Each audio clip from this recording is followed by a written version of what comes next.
This Good Morning Northwest Morning Sprint is brought to you by Bill's Heating and Air Conditioning.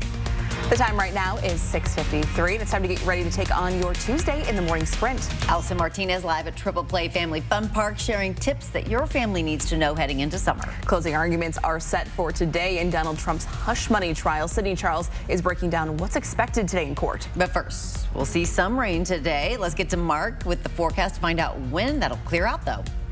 Some isolated showers overnight, some isolated thunderstorms, I should say. Looking at the Doppler radar right now, again, hit and miss little showers all over the place, and we see them continue, and that's sort of going to be our morning. But again, nothing organized. Temperatures into the mid-50s heading out today, starting the day, but we do improve. We're going to be in the low 70s, 73. That's above average today, but we're going to hold the clouds all day long.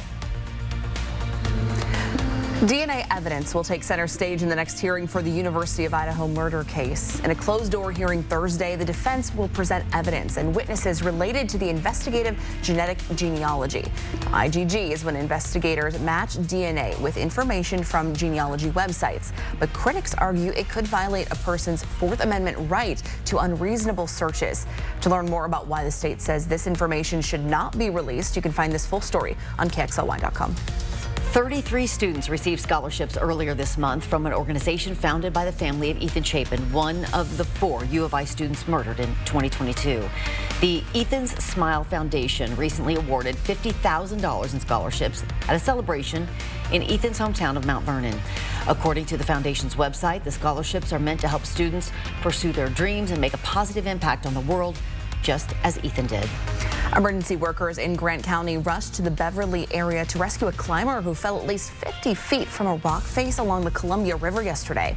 In these pictures, you can see a helicopter landing on a narrow stretch of beach to carry that man to safety. We don't know yet whether the climber survived his injuries, but we'll update you as soon as we learn more. Closing arguments in Donald Trump's hush money trial are expected to last the entire day. This will give the prosecution and defense one last chance to address the Manhattan jury hearing this landmark case. Now, during the trial, the jury heard from former members of Trump's inner circle, the publisher of the National Enquirer, David Pecker, and Trump's former fixer, Michael Cohen. Cohen is the only witness to directly tie Trump to the cover-up. Today, Trump's attorneys are up first in closings.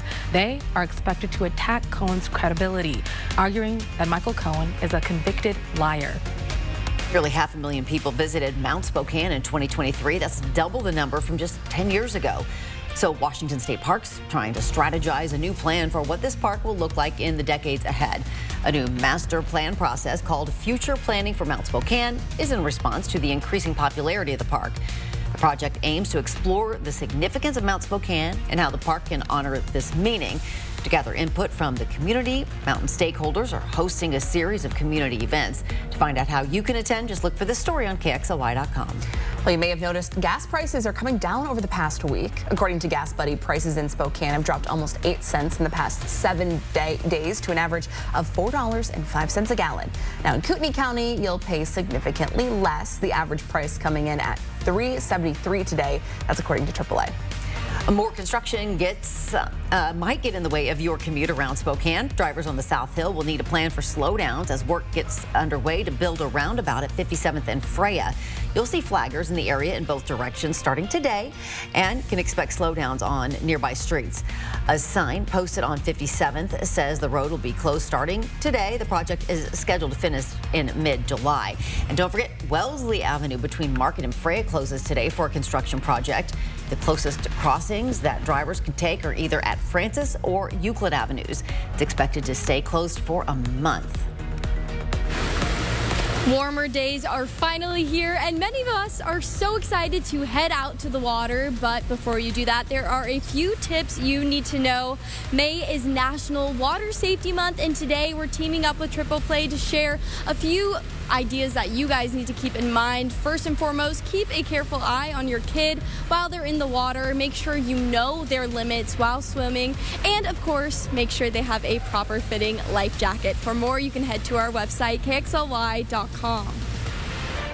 And to put those to test, public pools will soon be open throughout the Spokane area to help you beat the heat. Most Spokane City pools will open on June 17th. Spokane County pools on the north and south sides will also be open that day. And we'll be back with the last check of weather right after this.